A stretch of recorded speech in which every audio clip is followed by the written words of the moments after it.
Welcome to Global Insiders Podcast. I am Ryan, the peripatetic one, bringing you information about opportunities relating to jobs, traveling, and any information that can elevate you to your rightful place in this thing called life. You can find more information and how-to methods on globalinsidersgroup.com. That is insiders with an S. And here is today's show.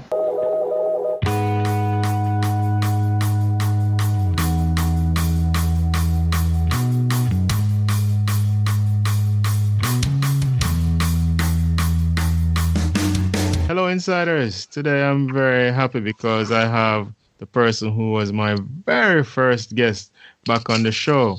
And today I know that with all the growth that she has experienced, she will be sharing even more with us. If you want to listen to the first show with her, you'll have to go all the way back to episode number 2, because the first episode I talked about myself and introduced myself, and then she came on as my first guest. So I know that this show will be filled with some cool information about nursing and attending nursing school in the United States. So continue doing what you are, and let's go. Welcome back to the show, Nikisha. Oh, thank you, Ryan. I really had a good time. And thanks for having me again. Yes. Please reintroduce yourself to the insiders. Oh, my name is Nikisha Morris. I go by Nicky. It's easier. I am a registered nurse living in Atlanta, Georgia. And I've been a nurse now for 3 years. Yes, excellent. So the last time you were on, you had just started working. I asked you how it was, and you used one word to describe it. Do you remember what that word was? I don't recall. All right, well, good. Well, that's good because I am here, so I have the recording. So the word you used was awesome. Awesome. Okay. Is it still awesome? I must admit the novelty has worn off a bit in terms of the disadvantages that I'm now experiencing within the field. But it still is awesome in that you see the wonderful work and the progress for the patients and their families. And I mean, even though I still have past patients coming back, walking, talking, telling us thanks, showing us how well they're doing, what we have done for them. Yes, because you're into rehabilitation, right? Yes, But that aspect, because of this time of the year, we get lots of thank you cookies, and yes, our patients really like to feed us. So it's been a very sweet and savory Christmas. I can imagine. So, I mean, you have been touching on it a little bit even now, but what has changed professionally since then? As you said, the novelty has worn off, but what exactly has changed? Because now, as I said, we're basically 2 months shy from when we did our first interview. So, what has changed in that time? Quite a lot. I've learned that there is the dynamics between the nurse and the patient care tech and the nurse and the doctor can be quite challenging, just like in any workplace where you work as a team. And another part is actually I have lost a patient, and that was a patient that I was close to.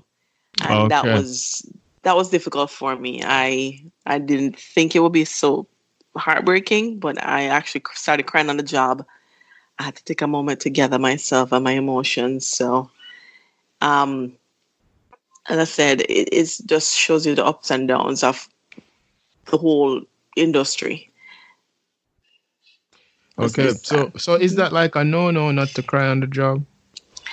It's not a no. They do offer us employee assistance program if you want, to vent your feelings, counseling and all that. But it's something I try not to do. I don't think that showing your emotions is kind of professional, but sometimes it just happens and I didn't even know that I started crying.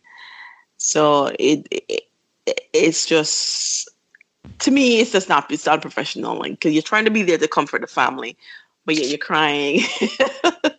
That's Mm. like, you just like added a little bit more to the grief, but it's just a shock and everything was going well. And then, the patient didn't pass away on my unit. He had a surgery and then he went to the ICU and not recovering. And the next thing I know, cold, and he has passed away. Okay. So, Understood. It's all so sudden. It's so yeah, sudden. sudden, exactly. And it took a toll on me emotionally that I wasn't prepared for or thought that I would get that close to a patient, because I try not to get too close because I know I am emotionally. Yes. But that also is a part of the job, that the sadness, especially when I see my little young teenage patients coming in with serious injuries, kids not having lived any life, 16, The older Yes. people, you said, yeah, you can understand, but that young, it's, not even experience certain things. You just look at yourself and you count your blessings, and you said, things that people take for granted. You realize Yes. how precious life and health is. Yes. And, you try not to focus on the material things because you realize what matters most is not what you can get or what you have, but the time that you have with your loved ones and just the experiences and the memories. Being Okay. healthy, trust me, it trumps everything. Yes, I agree. Are there any trends that you are recognizing in the field that persons who want to start should be cognizant of? Well, when I just started at the rehab as a new nurse, people were telling me you cannot go to a rehab center because that's not really nursing. But I beg to differ because the game has changed in terms of the population that we're looking after is getting older.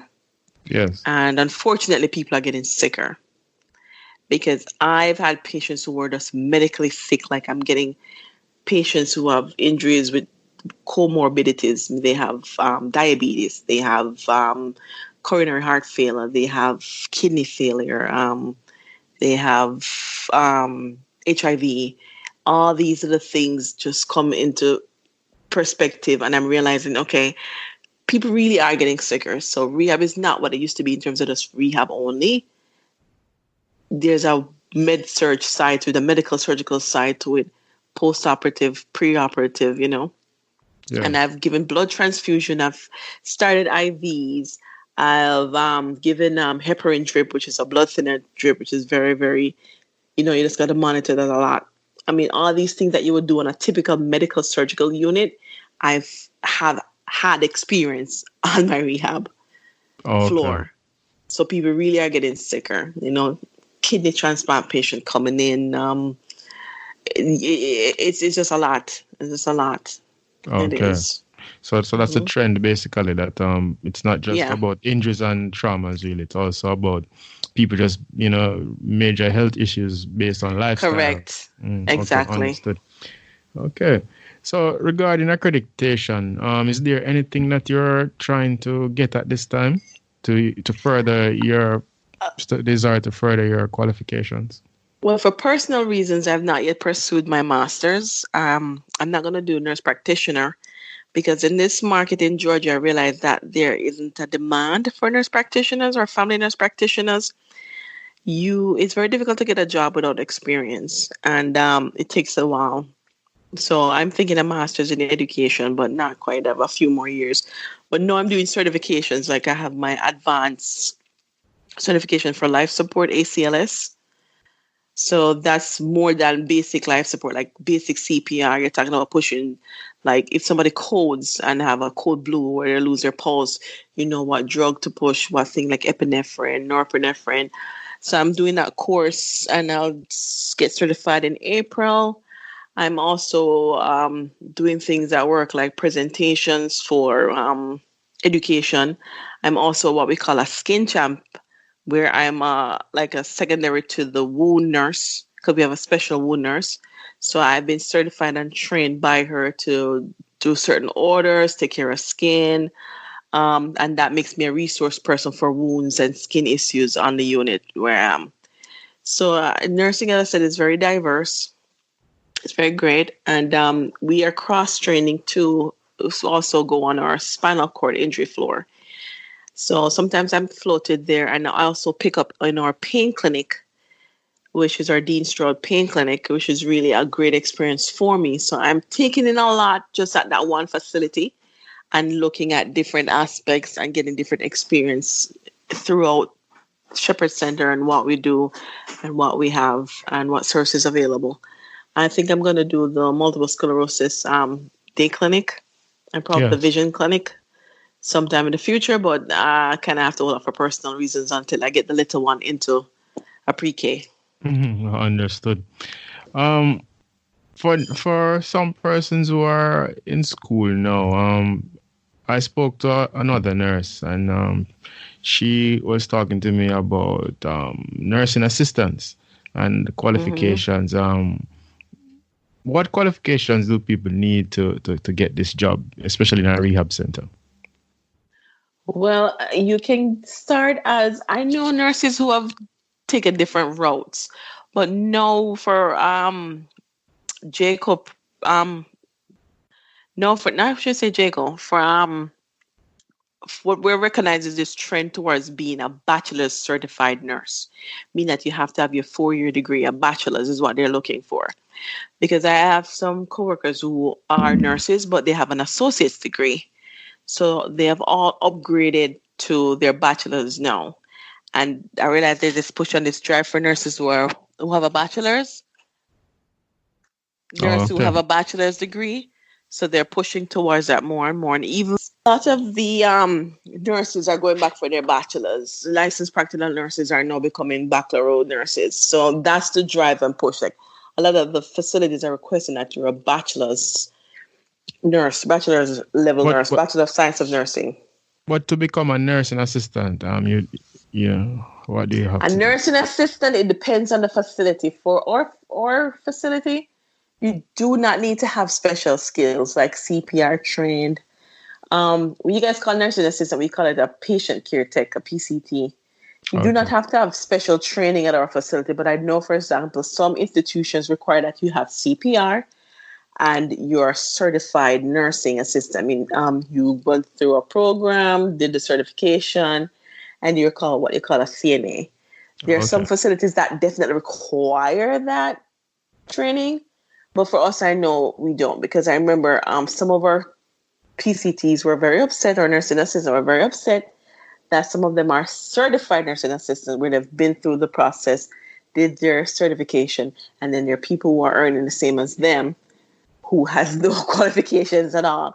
So I Mm. definitely see the contention that they found out the hard way and like, why am I here and getting all this certification and doing that when this person is working beside me, along me, and has nothing with it. And I do see the difference in terms of the quality of work. I definitely see that. As to Ah, somebody who is a certified nursing assistant, as to someone who's not. understood. Like, Understood. yeah, they're sharper. They know what to look for. They call me, hey, the communication is better. Hey, this person's temp is that. I rechecked it oral, So they did the steps that I would have asked them to do to make sure that the information that they're giving to me about the patient is accurate, Yes, you understood. know? And they will see indicators like they know if a temp is high, something ain't right. That's a fever. If they know the blood pressure is too high, they know the normal parameters. Some people just do the thing and they just don't say anything and say, hey, something's wrong with this person. This person's heart rate is high. And he Yes, looks like he's just sweating and he looks like he's good. They're not observant, they don't pick up on that. But other people, man, they get it like right away. And then, understood. these things you have to prioritize and say, okay, I need to go in and look at that patient and see what's going on with this patient. Okay, understood. Mm-hmm. All right, so we've been talking about a lot of work and a lot of dealing with people. So I remember maybe in the early 2000s, there was this HBO series that focused on the aspect of the job, burnout. The burnout aspect of the job. Is burnout a real Oh, threat yeah, with this job? it is. Burnout Okay. is definitely a threat and it is definitely real. How so? How Um, does it build up, you think? over time, in terms of your patient acuity, for example, I've had a lot of high acuity patients in terms of a lot of comorbidities, being on the vent, being brain injured, spinal cord injury as well, and skin issues. Like it was so much. I used to be in that one room having that patient with four other people and be living in that room constantly. And that patient was on the heavier side. So the Yes. turning and the moving and the turning, and I'm a skin champ, so I'm very particular about my turns to prevent pressure ulcers and pressure injuries. I'm a stickler for it. I'm like to do what I need to do to prevent complications. But you sometimes I think it's not fair in terms of the patient acuity always assigned. Yeah. Like burnout in terms of you're doing a lot of physical work. You're on your feet all the time. And sometimes based on the schedule, like the holiday schedule, they'll schedule you like 4 days in a row. There's Okay. no law against that. 4 days in a Mm. row it's doable, but it's exhausting. It Yes. is. And In how the many state hours of are we talking about? 12, I wouldn't say 12, I say 13 to 14 hours. And, Wow. you know, So yeah, so other than the policy change, what do you do to avoid burnout, or what would you say to other persons to avoid burnout? well, I say temper your time. Do not, I know a lot of nurses do pick up extra shifts and they to make an extra money, but sometimes chasing the money is not all. Good support in terms of your equipment, good shoes, um, back brace. I can't break. What you call it again? What's the name of that thing? Your back braces, like your brace support, abdominal support braces. You definitely want to get one of those. And also compression stockings or socks are great. They help to keep that circulation going and prevent your feet from getting swollen without that walking. And you also want to make sure that you take a break whenever you need to. We have this system called a buddy system that we implemented, where one nurse will take another nurse's phone to make sure that she gets lunch. Because sometimes another nurse might miss lunch because she's having a bad or crazy day or just a hectic day. So we have Okay. that buddy that we hand off. Every morning we come and get our assignments and can see who our buddy is. And we hand our phone off and say, hey, can you take my calls for me if I do get in the calls? When I quicker grab a bite. It's 30 minutes or less, 20 minutes sometimes That's for good. that. Or, yeah, so that's a good system. A lot of teamwork too, because at our job, we really jump in and help each other. And if one nurse is having a lower acuity than you are, she say, hey, and, I try to build that kind of camaraderie and that kind of teamwork, team effort. Because, sharing the load is easier than you trying to do everything yourself. And I get along with all the patient care techs. So even if I'm not working with one of them, I can ask them to do stuff for me and vice versa. If I'm not busy, hey, Nikki, can you do? I'm like, yeah, man, sure, not a problem. You know, help them turn, help them get stuff, get supplies, do all that stuff. Not a problem for me. And I Okay. mean, you have to be careful because sometimes certain people take advantage of your generosity, thinking that, oh, this nurse is going to do it all. And they expect it to do everything. But that will also lead to burnout. So you have to know to walk that line between being helpful, but not kind, but not being taken advantage of for your kindness. Okay. All right. Thank you. Mm-hmm. Those were some lovely tips. And Mm-hmm. you spoke about it a little while ago when you talked about the equipment and the uniforms and so forth, and that you Mm-hmm. have to use. So on a lighter note, recently I've been seeing some cute accessories for nurses. What tools does a nurse have to purchase, like for themselves? I mean, Oh, we purchased our stethoscopes. Um, I got a pulse oximeter because I usually get a lot of patients on the vent and I want to just sometimes check their O2. yes, I definitely have my pen light because that's how I check if their pupils are equal or non-reactive to light. yes, We call it perla, cardinal gaze. Sometimes it's dark in the room. You want to use a little flashlight when you're doing handoff at the bedside and you don't want to wake the patient up. So you're going with a little pen light to see so you yes, can update the board with your name and your number. yes. Some cute little scrubs too. Scrubs are becoming just more nice and just very cheerful and not just Yeah, boring and blah. I yes, like to mix up my colors, and the thing that I love about where I work is yes. that I can wear anything as long as it's appropriate, any Okay. color and stuff. So you just don't want to go outrageous with it. So the thing is, I know some big facilities that, like Emory, for example, will speak strictly on that kind of Emory blue, they call it. So they have a Okay. special blue that you can get at certain places. But I like that gives us a flexibility because we all wore our we all wore our T-shirts or shirts for Christmas with our it says Merry and Bright with the picture of a brain with Christmas lights around it, and everybody loved it. Yeah, okay. So Oh, we designed that and put it together. I said Merry and Bright, EBIS, and picture of the brain with the Christmas lights around. It was really really nice. A lot of people like that design. keeping the place cheery. Yeah, man, you have to because I mean it's a not so nice situation where patients are in the hospital during the holidays and the families have to come in, but you try to make the best of it and remind everyone the reason for the season. And it was a good. I didn't work this Christmas, and I'm happy for that. But I heard it was really good, and the patients had a great time. I checked on all my patients when I came in today, and they were fine. They liked it. The families came in, exchanged their gifts, and they were happy. Okay. So that's good. Nice. So basically, regarding the designs and the colors, it's based on each hospital, Yeah, the rules of and each hospital. correct. Yeah, because you do have dress codes for most people. Okay. Nice. For those who One thing don't I know, forgot go to, ahead. Yeah, sorry, go one ahead. thing I forgot to mention, good ergonomics. Make sure Yes. that you practice good body ergonomics and mechanics. Do not like toss heavy stuff over your head and over your shoulder. That's good ergonomics because you can injure your back or your shoulders or any part of you right away. Just Okay, and you have to be safe as well. that's regarding. How you position yourself. Like, for example, a lot of the nurses like to bend over the beds Yes. and the beds can raise up and you're bending over so long for assessment or so on, it hurts the back. So Okay. just raise the patient up to the waist level so you have less bending to do. I know sometimes people are in a rush and they forgot to do it, especially when they're pulling up a patient or turning a patient. They're like bending down and lifting with your back and not using your support in terms of your knees. Lift with your knees. So how Nice. you squat, how you move, you have to be careful so you don't injure yourself or cause any harm. Yes. So good Yes. body mechanics are definitely necessary.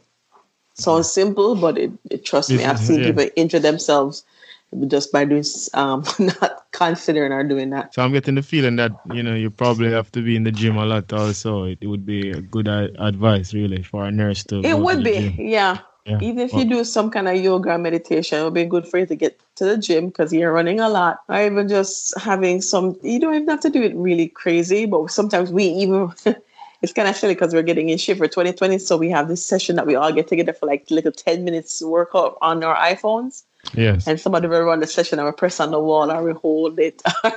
We do a little plank in the Yes. conference room. So it's another 10 minutes and it's good. It gets the blood flowing. It develops that nice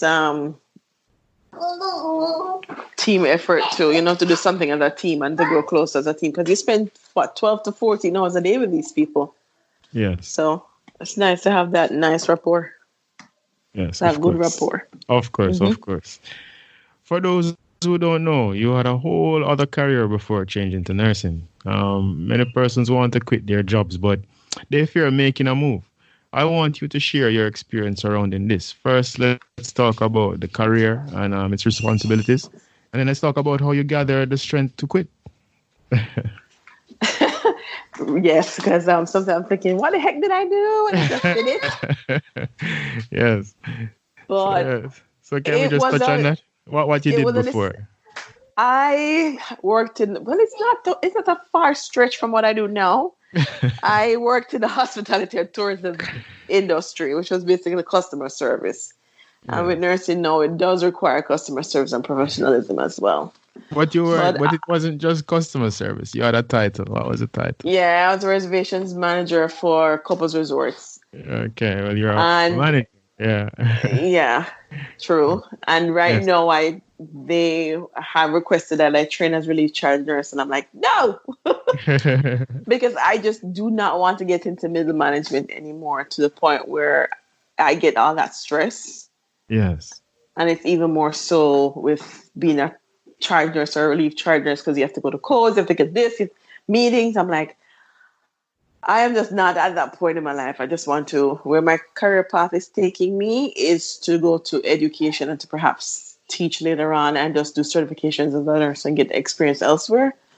Yes. I'm just not interested in that. And to me, I've just become a nurse. Just 3 years is not a lot as a nurse, to be honest, at one facility, basically. Yeah. And to be that, you lose your skills because you're not on the floor anymore. And I mean, I cannot afford to lose skills that I've just basically gained over the little 3 years Yes. by sitting at a desk and doing more administrative work. Okay, so But don't be afraid scared to make changes that you in any situation where your change is scary for.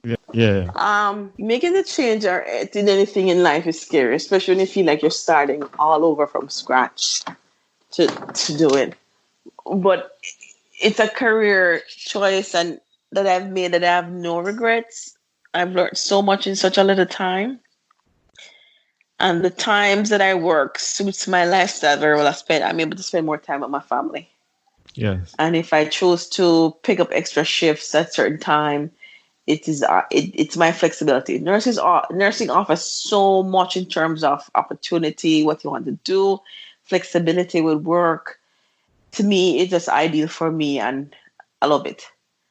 Okay. You just have to realize that you have to go for your dreams, you have to go for your goals, and you have to venture, because if you don't take the first step, you never know what can happen. That is true. That is true. I've always said that I would not like to live my life wondering, what if? True. What if I done this? What if I done that? It's scary. There are going to be ups and downs. There are going to be challenges along the way, but there's no security with anything that you do. You could sit in a job that you're scared to leave because they think you won't find anything else, and they turn around and make you redundant. Yes, that is true. So you cannot stay in that comfort zone in life. I think there's so much to learn and to say and to do. But even if you do take something part-time or try it out and just test the waters, just to put your toes in, see how it is, and then before you wade all in fully, that is also an option as well. Taking it a little bit at a time. Okay. So but my grandma, take a little time. But my grandmother always grew me to say, nothing ventured, nothing gained. You never know what you can accomplish until you try.